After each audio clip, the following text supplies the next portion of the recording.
दूसरी मुसीबत जो हमारे लिए परेशानी का बायस बन गया है वो टेलीफ़ोन हो गया, क्योंकि आप टेलीफ़ोन पे अब मैं पेशेंट मेरे पास आता है, मैं उससे पूछती हूँ, जी बताइए आपके सिम्पटम्स क्या हैं? वो कहते हैं 2 मिनट रुक जाइए, मैंने फ़ोन पे लिखा हुआ है। वो फिर 1, 2, 3, 4 करके फ़ोन से बोल देती हैं। एक क्लास ऐसा है जो वेलकम करते हैं, जो ये कहते हैं कि हाँ, हमको बेटियाँ ज़्यादा पसंद है। मैंने ऐसे भी पेशेंट देखे हैं जहाँ पे मतलब मैं बहुत खुश हुई, बहुत ही ज़्यादा। मेनार्की के बाद 2 साल तक साइकिल्स रेगुलर हो जाते हैं। सो अगर ये साइकिल्स इरेगुलर हो गए, इरेगुलर डज़ नॉट मीन कि किसी को 40 डेज़ के बाद, किसी को 30, किसी को साइकिल लेंथ ही वैसी होती है, but irregular means prolonged periods of amenorrhoea, जब मेंसेस बहुत देर तक नहीं होती है। Assalamu alaikum everyone. Welcome to one of the episodes of Free Press Kashmir series on women health and infertility. Today we have with us Dr. Farhad Jabin, a senior gynecologist in Kashmir, and we are going to talk about women health, infertility, reproductive health, adolescence, and whatnot. Stay tuned with us for this conversation. Thank you for joining us today. Since we are going to talk about reproductive health, women, infertility in general, why not just talk about पहले ही जैसे girl child दुनिया में आता है, आपके experience में अभी भी ऐसा होता है कि जब लड़की पैदा होती है तो मूड थोड़ा सही नहीं होता जबकि लड़का पैदा होता है? पहले अस्सलाम वालेकुम, thank you very much for inviting me. This is a very important and crucial topic which I faced day to day in my life. आपने जो सवाल पूछा कि जब एक बेटी आती है दुनिया में, तो वहाँ पे जब हम एक फीमेल चाइल्ड हैंड ओवर करते हैं, तो क्या नवीयत, क्या रिएक्शन रहते हैं। अभी भी हमारे सोसाइटी में कुछ लोग ऐसे हैं जो जब बेटी होती है वो इतने खुश नहीं होते हैं, स्पेशली अगर पहली बेटी हो फिर दूसरी बेटी हो जाए तो एक चुप सी साध होती है। She is not majority of the times welcome by the society. ये अभी भी ये एलिमेंट है। आई डोंट नो उनके रीजंस क्या हैं, इसमें जाहिलियत है, वो अपने रिलीजन को ठीक से समझ नहीं पा रहे हैं, या कोई और वजह है जो उनको मजबूर कर रही है वो रिएक्शन देने के लिए। What are the rights of a girl child? पहले मैं वो आपको बताना चाहती हूँ कि अब ये बेटी यहाँ पैदा होती है, दुनिया में होती है, उसमें उसके इफ़ेक्ट्स उस माँ पे क्या पड़ते हैं। स्पेशली जब उसकी दूसरी बेटी होती है, तो सबसे पहले उसको एक ट्रॉमा हो जाता है, उसको एक शॉक, उसको उसके लिए नहीं प्रॉब्लम होती, उसके लिए वो एक बच्चा होता है। उसके लिए उसको ये नहीं है कि मैं मेरी बेटी हुई, उसके लिए उसका वो बच्चा है, उसको उसी तरह पालना है, वही दूध पिलाना है, वैसे ही पढ़ाना है, जैसे उसको एक बेटे को पिला करना होता है। मगर उसका सबसे इम्पोर्टेंट वो एक स्ट्रेस लेवल हो जाती है उसको, क्योंकि उसकी सोसाइटी में सब कहते हैं, अच्छा चलो ठीक हो, सज़ाई अच्छा बची जाए खुदाए बच रौनक दुश्मन जान बचे, वो नहीं कोई कहता शी मुबारक बच जाए, एक तो उसको वो फेस करना होता है। और मेरा हमेशा ये होता है जब भी मैं कभी डिलीवरी ऐसे करती हूँ, दूसरी बेटी होती है, मैं उनको कहती हूँ सबसे पहले आप अपना एक रिस्पेक्ट और इस बच्चे का रिस्पेक्ट बहुत, you should not feel and you should not cry because you got a second female, very very important. उससे उसको एक ट्रॉमा जैसा हो जाता है, उसको लगता है कि मैं इनकम्प्लीट हूँ, मेरी सोसाइटी में मेरा वो एक वैक्यूम रह गया है, जो मैंने अभी पूरा नहीं किया है, जो मैंने फुलफिल नहीं किया है लोगों को एक बेटा उस घर में ना देके। वो एक बहुत एटीट्यूड गलत है, और उसकी वजह वो बेटी नहीं, वो माँ नहीं, वो हमारी सोसाइटी है, जिसको ये सोचना चाहिए कि एक माँ 9 मंथ्स में उसको 9 महीने कैसे-कैसे मरहले क्रॉस करने पड़ते हैं, कितनी प्रॉब्लम्स फेस करनी पड़ती हैं अपनी हेल्थ के रिगार्डिंग, जब वो उस स्टेज तक पहुँच जाती है। वो एक चीज़ है, इसमें हमारी सोसाइटी का सबसे बड़ा रोल है, जहाँ हमको एक एजुकेट करना है उनको कि एक बेटी का पैदा होना मायूसी की बात नहीं है, एक खुशी की अलामत है, क्योंकि वही एक बेटी है जो सारी सोसाइटी बना देती है। जी। आप इतने टाइम से काम कर रही हैं, आप इतने टाइम से देख रही हैं कि गर्ल चाइल्ड जो पैदा होता है, हैज़ एनीथिंग चेंज्ड? पहले जितने तादाद में होता था, मिकदार में होता था कि लोग मायूस होते थे जब बेटी पैदा होती थी, अभी भी वैसा ही होता है या नहीं, कुछ बदला है? डेफ़िनिटली चेंज है, हुँ, डेफ़िनिटली चेंज है। एक एक क्लास ऐसा है जो वेलकम करते हैं। जो ये कहते हैं कि हाँ, हमको बेटियाँ ज़्यादा पसंद हैं। मैंने ऐसे भी पेशेंट देखे हैं, जहाँ पे मतलब मैं बहुत खुश हुई, बहुत ही ज़्यादा। और मेरी मेरी इज़्ज़त उन लोगों के लिए इतनी बढ़ी कि जब भी उनको, एक पेशेंट मेरा था, उसकी दूसरी हुई, फिर उसकी तीसरी बेटी हुई, उसने कहा मुझे कुछ नहीं है, मेरी ये बेटी है, मुझे बेटियाँ पसंद हैं। मुझे और मुझे इतनी खुशी, मुझे आँसू आ गए खुशी से। उसकी बीवी और वो, they were so satisfied and they celebrated in hospital that they got. So ऐसा भी एक क्लास है। बट मेजॉरिटी में आप ये देखेंगे कि शायद माँ, उनके ग्रैंड पेरेंट्स को लगता है, उस लड़के के माँ बाप को लगता है कि मेरा बेटा अकेला रह गया, बेटा ब्रेड विनर है, बेटा सोसाइटी में कमाता है, वो है। तो ये एक चीज जो है उसकी वजह से होता है, but there is a definite change. बहुत चेंज है। और मुझे लगता है इसमें फीमेल का हाथ ज्यादा है। फीमेल को दूसरी फीमेल का रिस्पेक्ट बढ़ाना बहुत जरूरी है। उसको वो दर्जा देना है सोसाइटी में, जो उसको चाहिए और जो जिसकी वो हकदार है। और उसका रोल सबसे पहले मुझे लगता है एक बेटी का है, और एक बहू का है, एक माँ का है, उसके बाद फिर मेल का आ जाता है। जब मैं एक इज्जत रखूंगी एक औरत की, एक बेटी की, तभी, and I will not allow anybody to disrespect her और ट्रीट हर डिफरेंटली। जी। Since we are talking about अभी पोस्ट डिलीवरी की बात कर रहे हैं कि बेटी पैदा हो गई, so then there is another thing postpartum जो होता है। सो पोस्टपार्टम में एक औरत के साथ उसकी बॉडी कैसे चेंज होती है, how does she feel emotionally, mentally या फिजिकली? ये जो प्रेगनेंसी होती है, ये ऐसी चीज़ है, ये बॉडी के सारे सिस्टम्स को इफ़ेक्ट करती है, और उसमें सबसे इम्पोर्टेंट सिस्टम आपका ब्रेन है, हाइपोथैलेमस थिंकिंग है। अगर इसमें एक हेल्दी एनवायरनमेंट नहीं होगा, एक खुशहाल माहौल नहीं होगा, एक प्रॉपर डाइट नहीं होगी, ये इसकी लॉन्ग टर्म क्रॉनिक इलनेसेस की वजह बन सकती है। सबसे पहले इसका एक जो साइकी है, she can go into depression, which we call puerperal psychosis, and उसमें एक उस सीवियर तक, जिसको लोग कहेंगे उतनी सीवियर लेवल तक पहुंच जाता है कि हमको isolation, and she needs lot of medication.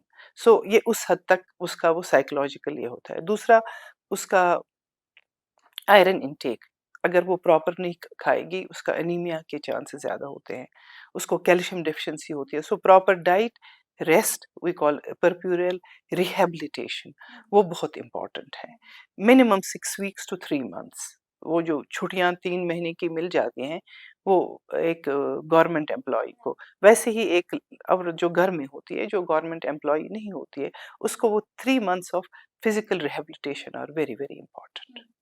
Like you said, उस टाइम में बहुत ही देखभाल की जरूरत होती है और रेस्ट की जरूरत होती है। पर एक माँ ब्रेस्ट फीड भी करती है और बच्चे को ख्याल भी रखती है उसी दौरान। एक पार्टनर का वहां पे होना कितना जरूरी पहले ये रेस्ट डज नॉट मीन कि इसका मतलब नहीं है उसको बेड में बैठना है। है? रेस्ट मीन्स फिजिकल एक्टिविटी उतनी ही जितनी लाजिम है, उसको एक्सेसिव वर्क नहीं करना है। एक, दूसरा, डाइट का ख्याल रखना है। तीसरा, surroundings, she needs support, and support system में सबसे इम्पोर्टेंट हस्बैंड का सपोर्ट होता है। सपोर्ट सिस्टम में हस्बैंड का सपोर्ट ब्रेस्ट फीडिंग के लिए होता है, सपोर्ट सिस्टम में उसकी फिजिकल एक्टिविटी के लिए होता है, वो और बच्चे के ख्याल का होता है। यहाँ पे ये दूसरी चीज है कि सोसाइटी में अगर बाप बच्चे को पकड़ेगा, उसकी नैपी चेंज करेगा, in one group of people, वहां देखेंगे उस बेचारे को नीची नजर से देखते हैं। ही इज ट्रीटेड एज, हो देखो ये औरतों का काम कर रहा है, ये इसकी नैपी चेंज कर रहा है, या बच्चे को नहला रहा है, विच इज वेरी बैड। और इससे डेफिनेटली इफेक्ट पड़ता है इसमें। और स्पेशली फिर अगर बेटी हो तो फिर ज्यादा ही, वो तो उसमें उनको तो पहले ही खुंदक है, फिर उसके बाद और कर लेते हैं। जी। सो इस चीज को लेके, इसी पर्टिकुलर चीजों को लेके हमको अवेयरनेस की कितनी जरूरत है सोसाइटी में? बहुत ज्यादा, हम्म, एट एवरी लेवल। एक तो आप लोगों का काम है अवेयर करना, बिकॉज आजकल लोग, ये तो एरा ही है इसका, मीडिया का ही, एंड एक तो वो है। दूसरा, हमारे स्कूल्स में, और स्कूल्स में इट्स, ये सिर्फ फीमेल को नहीं सिखाना है, लड़कों को भी सिखाना है। लड़कों को भी अपनी ड्यूटीज का बताना है कि उसकी ड्यूटीज एज ब्रदर, एज सन, एज हस्बैंड, एज फादर क्या क्या है, वो आना चाहिए फ्रॉम चाइल्डहुड, बचपन से लेके, ताकि वो एक स्टिग्मा ना बन जाए सोसाइटी में। उसमें सोसाइटी का लोग at every level it is required. So अब इस दौरान आगे बढ़ते हैं, जैसे एक गर्ल चाइल्ड बड़ी होती जाती है, आपको लगता है हमारी सोसाइटी में उसको इनफ एजुकेशन मिलती है रिगार्डिंग हर बॉडी या फिर रिप्रोडक्टिव हेल्थ और मेंस्ट्रुअल साइकिल के बारे में? नहीं, पहले मैं नहीं मिलती है, हम्म, अभी उसमें हमारी बहुत लैक्यूनी है, वो हम्म, प्रॉपरली एजुकेशन नहीं मिलती है। सबसे पहले मैं एक बताऊंगी, जो घर में एक माहौल होता है ना बच्चे का, आपका बेटा होगा और आपकी बेटी होगी, हम्म, बेटी को कहते हैं रुक जाओ, आपको दूसरे घर जाना है, जी, you are not suppose to do this, you are not suppose to eat this, you are not suppose to, आपको ये नहीं खाना है, इधर आप अपने आप को रोक लो। लड़के को कोई नहीं बोलता है, वो लड़का गलत भी करता है, वो गलत रास्ते पे भी जाता है, उसकी डिमांड्स पूरी हो जाती हैं। सो एक इंफीरियरिटी कॉम्प्लेक्स इस बेटी में डेवलप होता है, विच इज नॉट राइट। हम्म, और वो जब एक कॉम्प्लेक्स डेवलप हो गया, that is the start of her all mental illnesses, physical illnesses. हाँ, ठीक है, पहले जमाने में हमारी माँ कहती थी कि जब घर में मुर्गा बनता था तो सबसे बेस्ट पीस लड़के को मिलता था, सबसे हड्डी वाला पीस बेटी को मिलता था। That attitude has to change. वो एटीट्यूड कहीं कहीं अभी भी है, but it has changed, it has changed. लोगों में अब ये आया है कि हमको बेटियों को भी पढ़ाना है, आगे बढ़ाना है, मगर अवेयरनेस अभी पूरी नहीं है। वो जो आप देखते हैं वो आप टाउन्स में देखते हो, सिटीज में देखते हो, फार फ्लंग एरियाज में वो नहीं ऐसा है, कुछ नहीं। ऐसा कुछ नहीं। सो आप बोल रही हैं कि चेंज आया है वक्त के साथ, बट अभी भी ऐसा है सेक्शन ऑफ द सोसाइटी जहां औरतों को उतनी ज्यादा एजुकेशन नहीं मिलती है उनकी खुद की बॉडी के बारे में। सो वो हम कैसे चेंज कर सकते हैं विद टाइम? पहले माँ अपनी बेटी को एजुकेट करेगी हम्म, कि एज ए फीमेल उसमें क्या क्या चेंजेस आ रही हैं। वो जब बालिग हो जाती है, हम्म, जिसको हम प्यूबर्टी एज कहते हैं, उसके बाद उसका मेंस्ट्रुअल साइकिल होता है। हम्म, सो माँ को एक दोस्त बन के रहना है अपनी बेटी के साथ। Hmm, she should find a friend in her mother, rather than वो पहले छड़ी लेके सोइस ब्रोहलागान, उनको डर होता था, वो डर निकालना है, ताकि वो जो सोसाइटी में हमारा माहौल बना है वो अपनी माँ के साथ वो शेयर कर सके। तो माँ का फर्ज बनता है उसको पहले एजुकेट करना, कि बिकॉज उसकी माँ ऑलरेडी उस साइकिल के थ्रू गई होती है। फिर उसके बाद स्कूल का रोल आता है। स्कूल में there should be proper education regarding reproductive system, कि एक लड़की को इस एज पे क्या चेंजेस आ सकती है, which is normal, she should not feel it as a stigma. दूसरी कि इसकी मेनार्कल एज है, फिर उसके बाद उसमें उसको क्या क्या प्रिकॉशंस लेनी चाहिए, उसको किस किस चीज़ का ख्याल रखना चाहिए, वो स्कूल लेवल पे education, so it should be included in curriculum.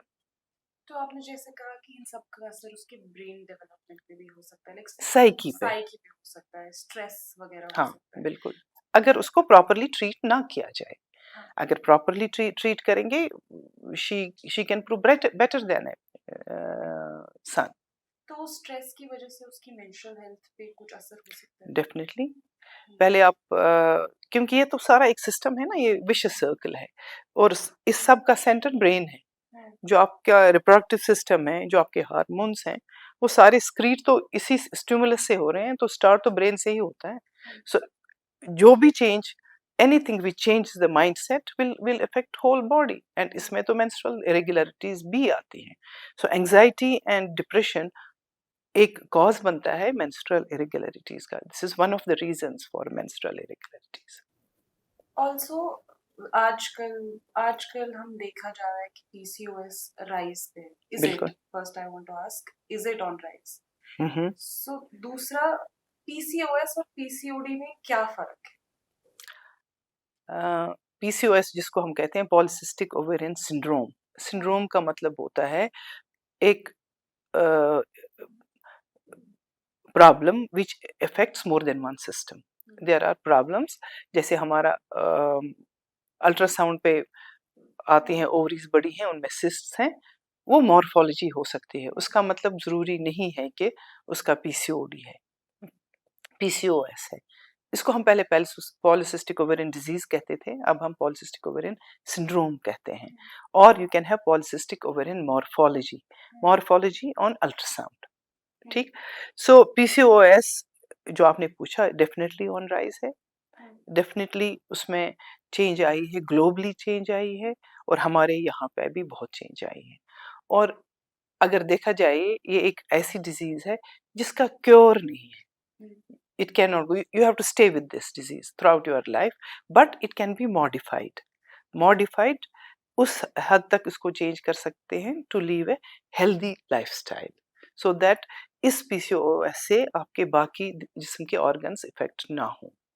और इसके रीजंस एग्जैक्ट इटियोलॉजी तो पता ही नहीं है, so it is a dilemma everywhere, and lot of research is going on this. We don't know exactly whether it is in the genes from birth, and which is then aggravated by the environmental factors. तो factors इसमें genetic आ सकते हैं, इसमें environment आता है, आपका sedentary lifestyle आता है, your obesity and the junk we are eating, हमारा वो and then the stress of life, ये सारी चीजें इसको collectively affect कर लेती हैं। तो हमारा लाइफस्टाइल इसको It has definitely changed. हम जब बच्चे थे, हम आउटडोर खेलते थे, हम बाहर गुल्ली डंडा खेलते थे, हम वो तथ कशिर पर सजलंग बनान है ना, वो पेबल्स के साथ खेलते थे, वो एक डिफरेंट ही था। खो खो खेलते थे। आजकल के बच्चे को खो खो के लिए एक स्पेशल क्लास लेनी है, उसको पता नहीं होगा, है ना। हम स्कूल पैदल जाते थे, अगर डिस्टेंस थोड़ी ज्यादा भी हो। अब तो बस दरवाजे पे आती है, दरवाजे पे छोड़ देती है। एक हो गया वो सीडेंटरी लाइफ। दूसरा, घर में लिमिटेड फैमिली है, फैमिली लिमिटेड है, घर में वहाँ जॉइंट फैमिली होती थी तो lot of people would be together and play together. वो they are stuck to phones. दूसरी मुसीबत जो हमारे लिए परेशानी का बायस बन गया वो टेलीफोन हो गया, क्योंकि आप टेलीफोन पे, अब मैं पेशेंट मेरे पास आता है, मैं उसे पूछती हूँ, जी बताइए आपका आपके सिम्टम्स क्या हैं, वो कहते हैं 2 मिनट रुक जाइए, मैंने फोन पे लिखा हुआ है। वो फिर 1 2 3 4 करके फोन से बोल देती हैं। उसका ब्रेन उसने, it has taken over your brain, so you are not doing that exercise also. मैं ये कहती हूँ छोटी सी बात, बाकी बातों की तो बात है। So we are stuck to this phone, we don't interact, we are sitting at one place getting order for food, your clothes. जब मैं बच्ची थी मैं मार्केट जाती थी, अमरा कदल घूम के पैदल आती थी, मेट्रोडोर स्टैंड पे जाके वापस आके घर आ जाते थे। वो चीज अब दैट इज एब्सोल्युटली लैकिंग। तो हो गई हमारी सीडेंटरी लाइफ। दूसरा हमारा हो गया डाइट। हम तो आजकल के बच्चों को तो घर का खाना का हिसाब किताब ही नहीं है, और पसंद भी नहीं कर रहे हैं। और जो वो खाना है उसमें कितने एडिटिव्स हैं, and that junk food is one of the main reasons. जो आपका फिजिकल एक्टिविटी कम हो गई, खेल कूद कम हो गया, और उसके ऊपर डाइट हो गया, और फिर competitive life that's leading to the stresses, and that's all adding up together, and we are seeing it on a rise. और मुझे जहाँ तक लगता है, जैसे आप कह रहे हैं यहाँ पे ज़्यादा है, यहाँ पे ज़्यादा हमको मे बी हमारा जेनेटिक मेकअप जो है वो थोड़ा डिफरेंट है। हमारे खाने पीने के आदत बहुत क्लीन और स्पेसिफिक होते थे, वो एब्रप्टली चेंज हो गया है, और हमारी बॉडी वो रजिस्टर नहीं कर रही है, उसकी वजह से वो एक एब्रप्ट चेंज आ गई है। आप देखेंगे ओबेसिटी कितने सारे बच्चों में है, छोटे छोटे बच्चे आते हैं 30 30 40 40 किलो के, वो बिल्कुल young school going children. So obesity is very common, और वो obesity is the root cause for this disease. पहले इसका एज ग्रुप क्या होता है पीसीओडी या पीसीओएस का? आपके पास किस अगर डायग्नोस करना हो वो एडोलेसेंट एज के बाद हम कर लेते हैं। जैसे आप प्यूबर्ट, जहाँ पे पेशेंट बच्चा एक प्यूबर्टल एज मींस वहाँ बॉडी में ऐसी चेंजेस होती हैं, वो एक फेमिनाइन कैरेक्टरिस्टिक उसमें आ जाते हैं, उसमें डिफरेंट स्टेजेस आते हैं। तो उस एज पे ये नॉर्मल होता है, क्योंकि जो एक ओवरी होती है उसके फॉलिकल्स जो हैं वो मैच्योर हो जाते हैं। So you can have a PCOD morphology at that age. एक वो, दूसरा उस एज में मेंस्ट्रुअल इरेगुलरिटीज कॉमन होती हैं, वो एज रिलेटेड होती हैं। तो उस टाइम इमीडिएटली पेशेंट आई, आज उसका पीरियड फर्स्ट साइकिल हो गया जिंदगी में, 1 महीने के बाद उसी टाइम उसकी माँ ने अल्ट्रासाउंड कराया, मॉर्फोलॉजी होगी, पैनिक क्रिएट हो गया कि इसको पीसीओडी है, इसको पीसीओएस है। वो नहीं है। So adolescent age first 2 years irregular होते हैं, उसमें फॉलिकल्स थोड़ा ज़्यादा होते हैं, those are primary follicles, primordial follicles हम कहते हैं, और टुवर्ड्स द मेनोपॉज उस टाइम भी ये ओवरी में ये चेंजेस हो जाते हैं, they are hormone related changes which settles after some time. तो सिम्टम्स क्या हो सकते हैं फिर इसके? इसमें मल्टीपल ये होते हैं, जैसे मेनार्की के बाद 2 साल तक साइकिल्स रेगुलर हो जाते हैं। सो अगर ये साइकिल्स इरेगुलर हो गए, इरेगुलर डज़ नॉट मीन कि किसी को 40 डेज़ के बाद, किसी को 30, किसी को साइकिल लेंथ ही वैसी होती है। But irregular means prolonged periods of amenorrhoea, जब मेंसेस बहुत देर तक नहीं होती है या दवाई खानी पड़ती है मेंसेस के लिए, ये एक। पेशेंट ओबीज़ हो जाता है, उसका वेट इंक्रीज़ हो जाता है। हिर्स्यूट होता है, उसमें हेयर ग्रोथ ज़्यादा होती है, थिक हेयर। एक तो होता है just light hair which is normal, thick male like growth, like chin पे, फेस पे, बॉडी पे। Then alopecia, hair fall, it looks like a male baldness, वैसा हो जाता है उनमें। ये चीज़ें जो पेशेंट आपको ये सिम्पटम्स लेके आ जाएँगे कि मेरा इरेगुलर साइकिल है, मेरी वेट इंक्रीज़ हो गया, मुझे हेयर फॉल ज़्यादा हो रहा है और मुझे हेयर ग्रोथ बहुत ज़्यादा हो रही है। ये सारे symptoms they fit into this category. Sir, way to prevent it पहले इनिशियल, जब ये अभी डायग्नोज भी नहीं हुआ है, लाइफस्टाइल चेंजेस या कुछ ऐसा है जिससे प्रिवेंट प्रिवेंशन किया वही जा जो सकता मैंने आपको कहा, हमारी activity level, because we don't know exactly what leads to this illness, इसलिए ये कहना गलत होगा। मेबी किसी हद तक हम इसको कंट्रोल कर सकते हैं। कंट्रोल करेंगे अगर हमारे यही habits, exercise, diet, sedentary life ख़त्म करेंगे, जंक नहीं खाएँगे, एक्टिव रह जाएँगे, दैट विल हेल्प अस। अपना वेट कंट्रोल में रखेंगे, इससे हमको किसी हद तक इसको ट्रीट करने में आसानी होगी, और किसी-किसी में प्रिवेंट भी कर सकते हैं। अगर किसी का जेनेटिक मेकअप ऐसा नहीं है, we may be able to prevent it. Prevention is difficult, but very difficult unless you can't tell everybody to follow those rules. But overall हमारा लाइफस्टाइल चेंज होना चाहिए, that will help us to know कि हमारे lifestyle और इन चीज़ों को ये करने में क्या इंसिडेंस रह जाती है। अगर जैसे स्कूल में है, बच्चा ओबीस हो रहा है, बच्चे में जंक फूड अलाउड नहीं है, अब बहुत सारे स्कूल्स में हुआ है, they are not allowing, they check their lunch boxes, they don't allow junk. So उनकी एक्सरसाइज का ख्याल रखेंगे क्योंकि वो maximum time, active time, awake time school में गुजारते हैं। जी, Can PCOS lead to infertility? This is one of the causes of infertility. This is a known reason for, because इसमें एनओवुलेशन होती है, इसमें एग नहीं बनता है, टाइम पे नहीं बनता है, एग को बनाने में इंड्यूस करना पड़ता है। सो उसमें प्रोलॉन्ग्ड वो एमेनोरिया जो होता है, दैट मीन्स ये साइकिल नहीं हो रहा है। This is one of the important one of the factor important factors of infertility. So, if we go by the recent report of NFHS, हमारे यहाँ fertility index जो है वो 1.5 है, which is below replacement rate. What could be the cause behind that? And is there any alarming situation जहाँ हमारे यहाँ fertility rate बहुत ही इससे भी ज़्यादा कम हो सकता है? वो तो नहीं कह सकते हैं कम हो सकता है या नहीं हो सकता है, that time will tell us. But index कम हो गए हैं और उसकी मल्टीपल रीजंस हैं। One is infertility is on a rise, one. Second, late marriages, बहुत लेट मैरिजेस हो रही हैं। Third is we are more towards pursuing our education and going into jobs. उसकी वजह से हम वो डेफर सारा कर रहे हैं। उस and then small family size. पहले, अब तो, अब आधे बच्चे तो कहते हैं हम एक ही बच्चा रखेंगे, कोई कहता है मैक्सिमम 2। तो उसकी वजह से this overall is affecting our fertility index. So, what could be the main causes? जो आप इनफर्टिलिटी का, you are talking about Yes. Infertility and low infertility level, causes तो both in male and female. अगर ratio देखेंगे, it's 30%, 30 to 35% female responsible for this, 30 to 35% is male, around 10 to 15 to 20% both. So there is some subfertility in female, कुछ subfertility male में भी होती है, and 10 to 15% of patients where we don't know, जहाँ पे पता नहीं चलता है कि वजह क्या है।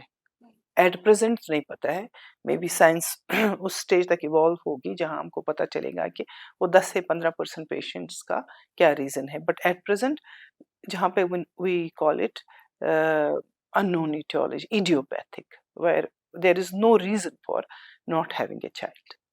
Before we go ahead, I would also like to know कि male infertility क्या यहाँ पे underdiagnosed है या फिर overlooked है in your experience? मैं आपको ये हाँ, किसी हद तक मैं आपको बता देती हूँ। जब भी एक कपल पहले यहाँ पे एक चीज़ मैं जो बहुत इम्पोर्टेंट है बोलना चाहती हूँ। अगर एक फीमेल की एज लेस देन 35 है, वो नॉर्मल है, उसको नॉर्मल रिलेशंस हैं हस्बैंड के साथ, she should try for 1 year unless she has any other factor responsible. 1 साल से पहले विदाउट रीज़न इनफर्टिलिटी को हम लेबल नहीं कर सकते हैं।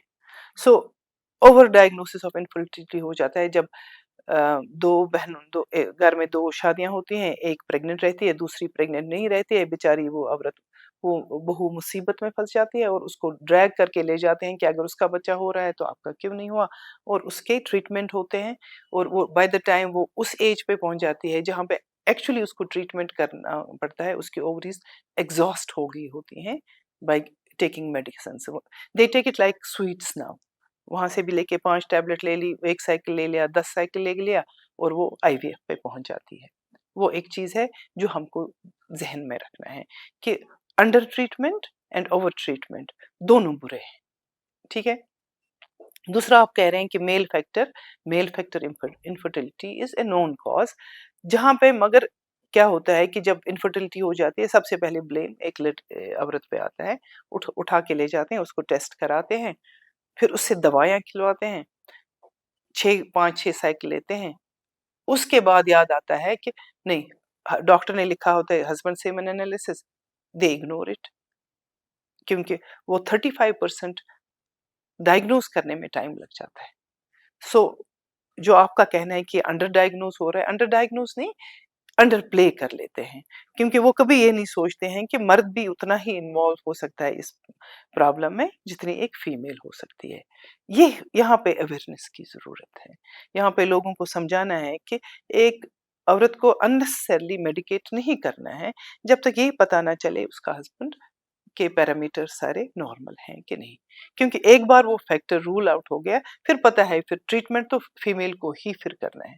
जब पता चल जाएगा मर्द का ठीक है, औरत विदाउट एनी रीजन कंसीव नहीं कर रही, उस औरत को भी फिर औरत को ही इलाज करना है, मगर पहले मेल का फैक्टर रूल आउट करना जरूरी है। Earlier you mentioned late marriages. तो आप हमें बता सकते हैं कि late marriages infertility कैसे cause करती है? जो फर्टिलिटी पीक पे होती है, वो पीक फर्टिलिटी होती है between 20 and 30 years of age. ठीक है। 35 इयर्स के बाद जो एग्स की पॉपुलेशन उसमें होती है ओवरीज में, वो डिविंडल हो जाती है। फिर 40 पे ये 5% तक रह जाती है, 45 पे 1% तक रह जाती है, क्योंकि वो एग्स जो हैं ये एक कंटिन्यूअस प्रोसेस होती है। हर एक साइकिल में ये एक एग का क्रॉप राइप हो जाता है, रप्चर हो जाता है, एट्रिटिक हो जाता है और खत्म हो जाता है। So nothing can prevent it. जैसे कोई लड़की 30 साल की हो गई, उसके बाद उसके जो ओवरीज में एग्स मैच्योर हो जाते हैं, अगर वो फर्टिलाइज नहीं हो जाएंगे उनको एट्रिटिक कहते हैं, एट्रिटिक फॉलिकल। वो फॉलिकल रप जाता है और रप्चर हो जाता है और वो सिकुड़ जाता है। तो वो हर एक साइकिल में होता है, वो एक कंटिन्यूअस प्रोसेस रह जाती है। सो विद ईच ईयर वो जो ओवुलेशन है वो एग्स वेस्ट होते जाते हैं, और ओवरी में जो एग्स होते हैं वो माँ की पेट में बन गए होते हैं। जब डेवलपमेंट होती है इनसाइड, जैसे आंख, नाक, कान, ब्रेन बन जाता है, वैसे ये ओवरीज भी बन जाती है। उसमें एक फिक्स्ड क्वांटिटी एग्स की हो जाती है, वो डेस्टिन होती है इनसाइड मैटरनल वूम्ब, माँ की कोख में ही। वो कितने बन जाएंगे इसमें फॉलिकल्स, वो उधर ही बन गए होते हैं, जो फिर बाहर आके आहिस्ता आहिस्ता मैच्योर हो जाते हैं। ठीक। और वो फंक्शनल हो जाते हैं जब वो बालिग हो जाती है, तब तक वो फंक्शनल नहीं होते हैं। उसके बाद उनकी वो मैच्योरिटी उस स्टेज पे जहाँ पे वो एग फॉर्म करते हैं और मैच्योर हो जाते हैं। सो जब आप 30 साल की उम्र में 35 साल की उम्र तक डिफर करते हो अपनी प्रेगनेंसी, उन एग्स की क्वांटिटी कम हो जाती है, और कम ही नहीं हो जाती है, विद पासिंग एयर उनकी क्वालिटी भी खराब हो जाती है। We call it ageing egg, ठीक है। और वो एग जो एज हो जाता है, उसमें फिर एबॉर्शन के चांसेस होते हैं, बाकी प्रॉब्लम्स प्रेगनेंसी की साथ साथ रह जाती हैं। यू ऑल्सो मेंशन कि जॉब प्रेफरेंस हम लोग मतलब हाँ जॉब को प्रेफरेंस ज्यादा जी। देते हैं, बट आपको कितना लगता है एक मेटर्निटी लीव जरूरत है एक औरत के पहले बाद? मैं बताऊंगी जॉब प्रेफरेंस इज ओके, बच्चे को एजुकेट कराना, चाहे वो लड़का हो या लड़की हो, बहुत दे हैव टू अर्न। आपकी आज सोसाइटी में to live a quality of life, maybe that is required. It should go side by side. We should not sacrifice one thing for the other.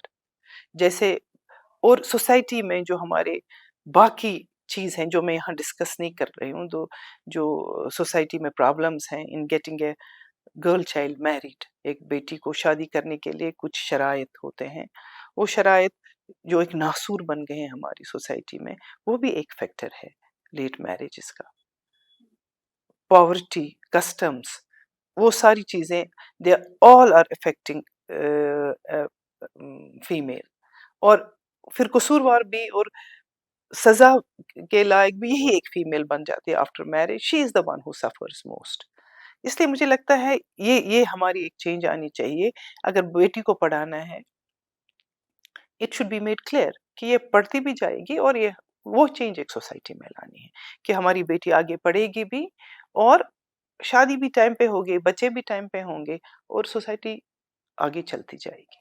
तो ठीक है। इस चीज के लिए मेटर्निटी लीव भी कितना जरूरी है? किस चीज़ की? नहीं, हम पहले इन्फर्टिलिटी, मैटरनिटी लीव तो फिर दूसरी बात है ना। दूसरी बात है फिर डिफरिंग आफ्टर मैरिज, फिर बहुत सारे लोग बच्चा नहीं रख पाते हैं। दे डोंट वांट टू क्योंकि उनकी अपनी जॉब की इतनी स्ट्रेसेस हैं कि वो स्ट्रेसेस ले नहीं सकते हैं। वो कहते हैं कि अगर हम बच्चा रखेंगे तो हमको न्यूक्लियर फैमिली है, बच्चे को देखने के लिए कोई नहीं है। उसके लिए एक वो तो रिकॉग्नाइज्ड है, एंड गवर्नमेंट ने 6 मंथ्स की मैटरनिटी लीव रखी है, 6 महीने रखी है, अब which can be extended to 2 years. But how far we are able to implement it and practically do it, it differs. ये डिपेंड करता है आप किस प्रोफेशन में काम कर रहे हैं, कहाँ जहाँ पे आपको इतनी लीव मिलेगी। अब अगर ये इतनी लीव मिलेगी या लीव विदाउट पे मिलती है, वो फीमेल फिर से सफ़र कर लेती है, ठीक है ना? उसमें जैसे प्राइवेट सेक्टर में है, गवर्नमेंट सेक्टर में तो अगर she is eligible she gets salary, ठीक है? प्राइवेट सेक्टर में तो वो चीज़ नहीं है, प्राइवेट सेक्टर में तो उनकी वो सैलरी जाती है। So that is another limitation for not having a bigger family, not having children at proper time. अभी आपको क्या लगता है कि कैसी पॉलिसीज बनानी चाहिए इनफर्टिलिटी को लेके, इनफर्टिलिटी को कम करने के अभी तक infertility is not recorded as a disease. Actually इसमें अब ये है कि वर्ल्ड वाइड जैसे कि ये एक डिजीज पर माननी चाहिए। जब हम इसको आइडेंटिफाई एज डिजीज करेंगे, तभी गवर्नमेंट की पॉलिसीज आएंगी इसको डिजीज करने के लिए, क्योंकि ये इनफर्टिलिटी की जो प्रॉब्लम है, इसका treatment is very expensive, specially जब इसको असिस्टेड रिप्रोडक्टिव टेक्निक्स की ज़रूरत पड़ती है, लाइक आईवीएफ। ठीक है, आईवीएफ में मींस लॉट ऑफ मनी। जब आप एक आम पेशेंट को आईवीएफ की बात करते हैं तो उनके चेहरे का रंग ही ये हो जाता है, पेल पड़ जाते हैं कि ये इतना expensive, the treatment is very very expensive. चाहे गवर्नमेंट सेक्टर में हमारा आईवीएफ होता नहीं है यहाँ।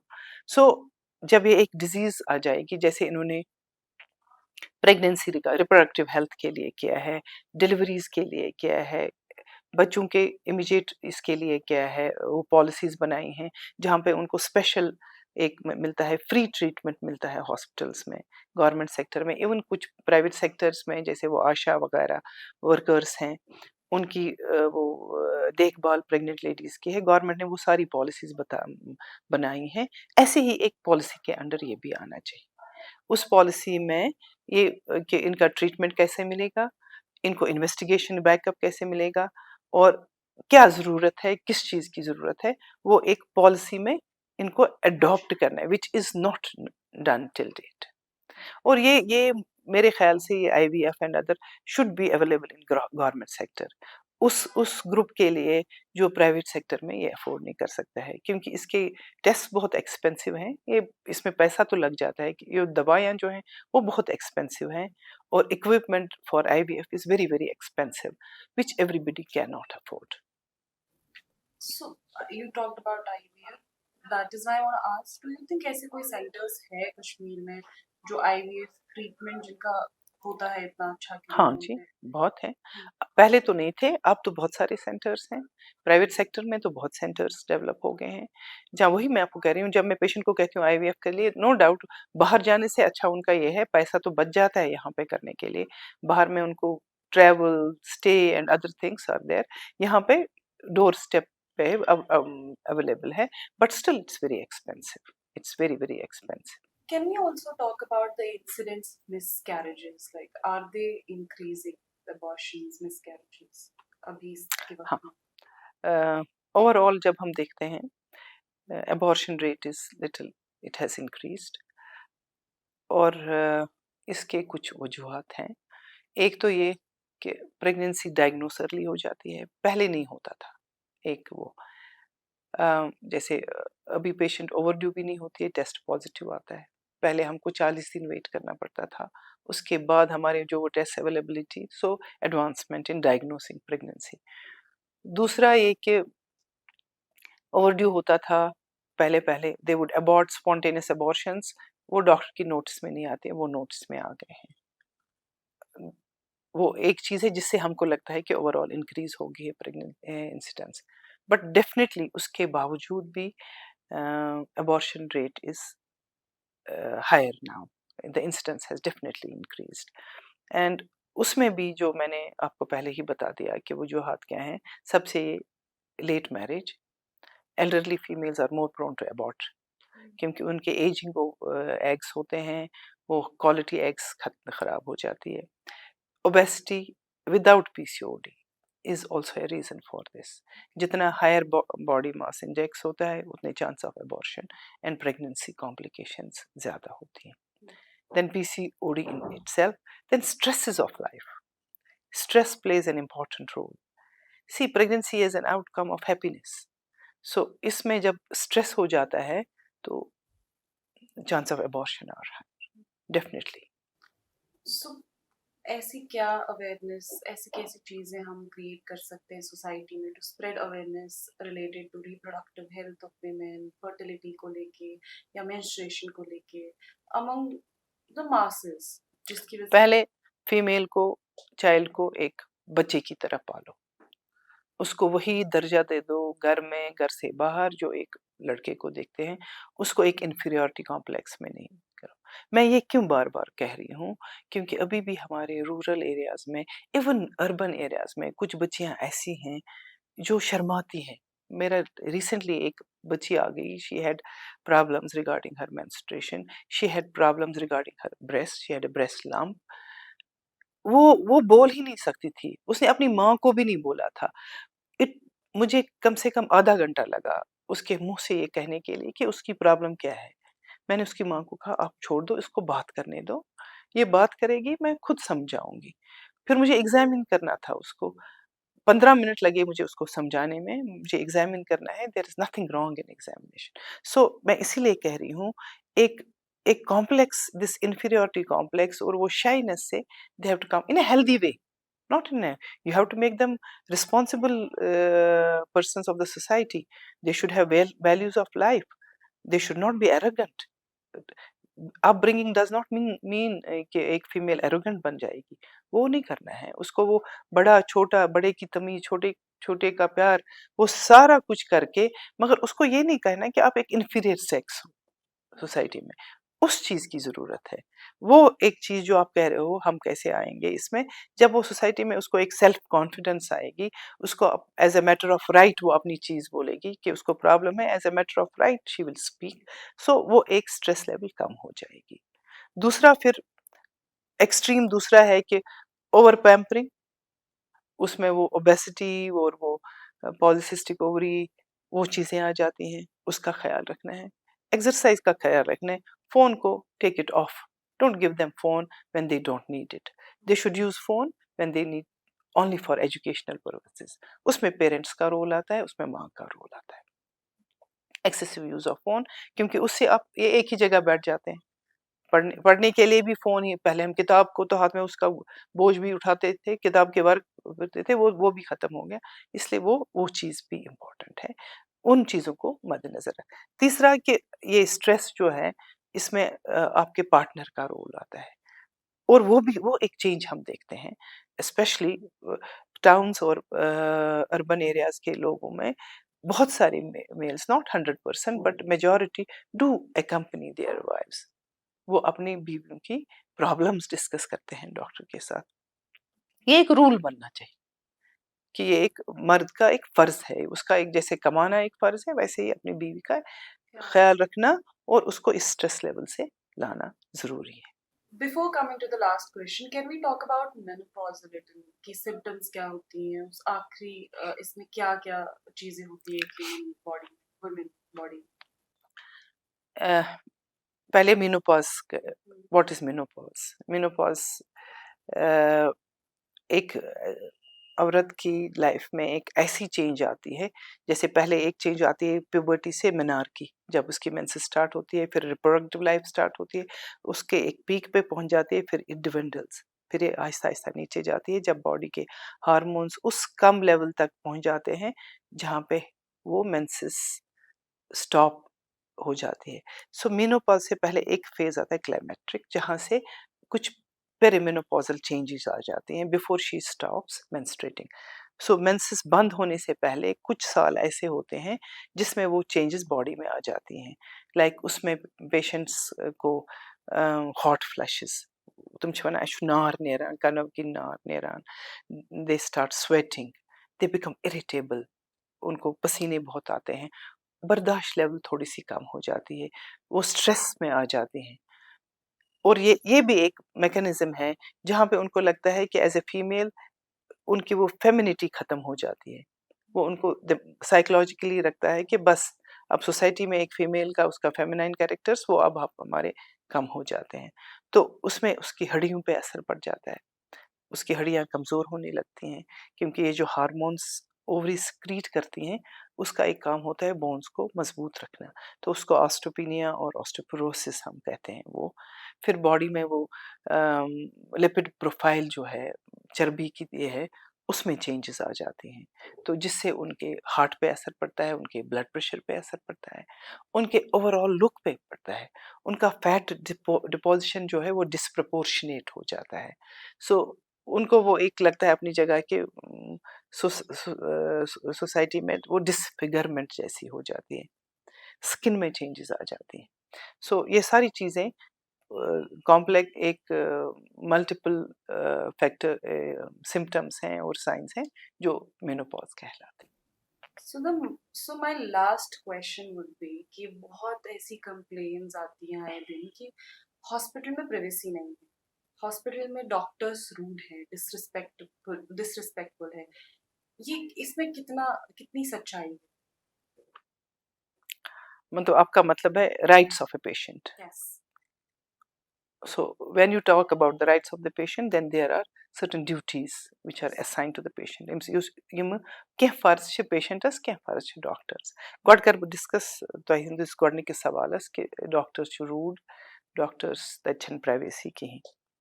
बह वनो तह मे karmas one of the busiest hospitals of Kashmir. I have worked there for more than 30 years, maybe more than that, 35, starting from my house job up to my superannuation, almost 35 years. पहले पहले तो this was the only hospital which जो look after करता था obstetrics and gynae as a referral hospital of the whole valley, starting from Banihal से यहाँ तक, और यहाँ से ऊडी से यहाँ करना वगैरह सारा एरिया। इस हॉस्पिटल में एक वक्त था एक यूनिट में 6 से 7 डॉक्टर होते थे और पेशेंट लोड था 400-500। अब हम सुबह से शाम तक वहाँ 800-1000 पेशेंट देख लेते हैं और किसी पेशेंट को वापस नहीं भेज सकते हैं। अगर किसी पेशेंट को कहेंगे आपकी, हमने एक सिस्टम किया था वहाँ पे कि हम पेशेंट्स को only those patients who have emergency और दिस नंबर ऑफ पेशेंट्स, इसके बाद जो होगा वो कल आ जाएगा, ताकि हम पेशेंट्स को ठीक से देख सकें। एक लिमिटेड टाइम होता है, क्योंकि 24 घंटे ओपीडी नहीं होता है। ओपीडी वहाँ पे अब 9 से 5 तक होता है, पहले हमारा मॉर्निंग में ही होता था। अब 9 से 2 तक 1 यूनिट देखता है, फिर 2 बजे के बाद हमारे डॉक्टर्स कुछ बैठते हैं जो बाकी पेशेंट्स को देखते हैं। 800 पेशेंट्स देखने होते हैं। 800 पेशेंट्स को अगर आप 5-5 मिनट एक पेशेंट को देखोगे, तो कितने मिनट लग जाएँगे?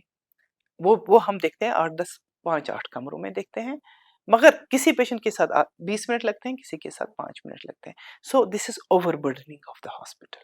सो doctor patient ratio, doctor sister ratio is less. हर एक कमरे में सिस्टर नहीं होती है जो पेशेंट को अनड्रेस करेगी, ड्रेप करेगी, क्योंकि हमारे पास लिमिटेड स्टाफ है। अगर एक डॉक्टर अंदर देखता है, उसके साथ एक ये नर्स नहीं है, एक 3-4 नर्सेस होती हैं जो सारे ओपीडी को मैनेज कर लेती हैं। ठीक? सो वो चीज़ एक आ जाती है। दूसरा, अब पेशेंट की बारी आती है। कोई पेशेंट वेट करने के लिए तैयार ही नहीं है।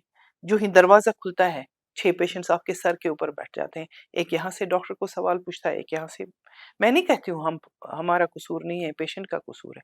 मैं सिस्टम की बात करती हूँ। सिस्टम में जहाँ आप कह रहे हो ये प्राइवेसी होनी चाहिए, जैसे बाहर होता है, वो सुबह से शाम तक 30 पेशेंट एक कमरे में सुबह के 10 बजे से शाम के 4 बजे तक 20 पेशेंट मैक्सिमम 15 से 20 पेशेंट देखते हैं। तो वो टाइम डिवाइड करके प्राइवेसी भी रह जाती है, जो हमारे पास पॉसिबल नहीं है। यहाँ छोटी सी छोटी चीज़ के लिए भी टर्शियरी केयर हॉस्पिटल में आते हैं, बड़ी सी बड़ी चीज़, जो छोटी सी छोटी चीज़ डिस्पेंसरी में होती डील, तो हमारा पेशेंट रश कम हो जाता।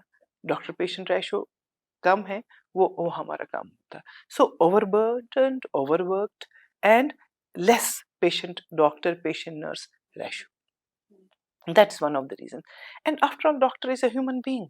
जब आप घर में माँ को 3 बच्चे एक ही साथ आके 3 चीजें मांगेंगे, वो तो एक पे हाथ उठा ही देती है ना? वैसे ही डॉक्टर का भी है, वो भी एक इंसान होता है। मैं नहीं कहती हूँ, हमको बहुत पेशेंस होनी चाहिए, हमको वो we have to act like a buffer, but हर टाइम नहीं होता है। There are so many stresses, जब आप अननेसेसरीली कर लेते हो, और मेल भी अंदर आता है, फीमेल भी आता है। अगर ये फीमेल ओपीडी है, मेल को हम कहते हैं आप बाहर रहें, जब आपकी जरूरत है तब हम बुलाएंगे। किसी किसी पेशेंट में हम दोनों को इकट्ठे बुलाते हैं जहाँ पे जरूरत होती है। जब वो मेल अंदर आता है, दूसरी फीमेल होती है, तो उसको वो नहीं लगता है। जब उसकी फीमेल के टाइम कोई दूसरी पेशेंट का मेल अटेंडेंट आता है, वो तो नाराज होता है। सु शोरान तम साथ शोरिश की यत क्या समय तम शुन बासान बुत उस मेल बुत सास अंदर मे पस कर डिस्टेंस मेंटेन यम साथ में बुलावन बात तेली है कि सु अख प्राइवेसी लेवल गसित यत मल्टीपल फैक्टर्स। ये मेडिकल की रोल अत मज सोसाइटी हुंद रोल ते ये अस अगर थोड़ा सा 5 कदम ब्रोह पको हम पकन 10 तम सि गस सु अख बैलेंस अख strike. Thank you so much for your time. You such most में वेलकम। एक इंसाइटफुल कॉन्वर्सेशन थी और हम सब थैंक ने यू। बहुत सीखा इससे। Thank you. बहुत शुक्रिया। Thank you very much. Stay tuned with us for more such conversation in the next episode. और अगर आपके पास कोई सलाह होगी हमारे लिए, फीडबैक होगा या कोई और टॉपिक टच करने के लिए आप हमें बताना चाहते हैं अगले एपिसोड में, please let us know in the comment sections. Thank you so much.